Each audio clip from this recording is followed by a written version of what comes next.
চট্টগ্রামের ফুসফুস খ্যাত সিআরবিতে আজ অনুষ্ঠিত হলো এক ব্যতিক্রমধর্মী পরিবেশ সচেতনতা কর্মসূচি। পরিবেশ অধিদপ্তর, চট্টগ্রাম মহানগর কার্যালয় ও কোরিয়ান শিক্ষার্থীদের সংগঠন ASEZ save the earth from A to Z এর যৌথ উদ্যোগে এই হিল ক্লিনিং কার্যক্রম অনুষ্ঠিত হয়। দিনব্যাপী এই কর্মসূচিতে অংশগ্রহণ করেন ৬ জন কোরিয়ান সদস্য, ৩৪ জন স্থানীয় স্বেচ্ছাসেবক এবং পরিবেশ অধিদপ্তর চট্টগ্রাম মহানগর কার্যালয়ে ২০ জন কর্মকর্তা কর্মচারী। তারা সিআরবি এলাকার বিভিন্ন স্থান থেকে সংগ্রহ করেন প্রায় ৮০ বস্তা প্লাস্টিক বর্জ্য, যার মধ্যে ছিল চিপসের প্যাকেট, পানির বোতল, মোড়ক এবং বিভিন্ন প্লাস্টিক সামগ্রী। পরিষ্কারের পরপরই চট্টগ্রাম সিটি কর্পোরেশনের বর্জ্যবাহী গাড়ি এসে এসব বর্জ্য সংগ্রহ করে নিয়ে যায়।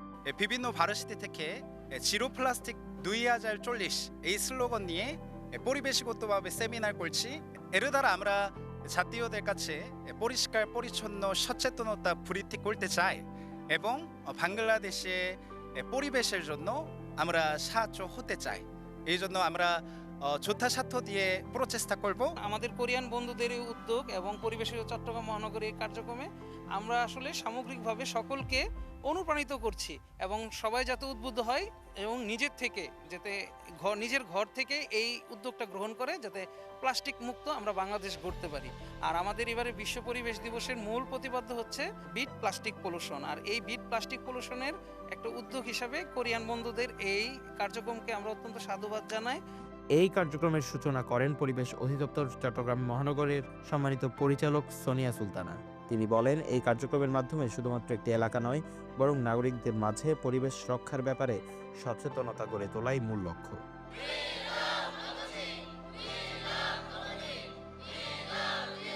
পরিবেশ অধিদপ্তর জানিয়েছে, জিরো প্লাস্টিক কার্যক্রম চলবে ধারাবাহিকভাবে।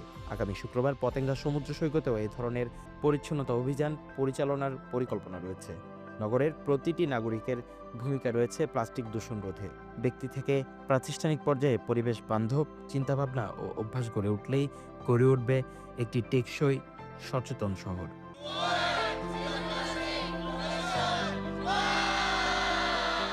News desk, CTG post.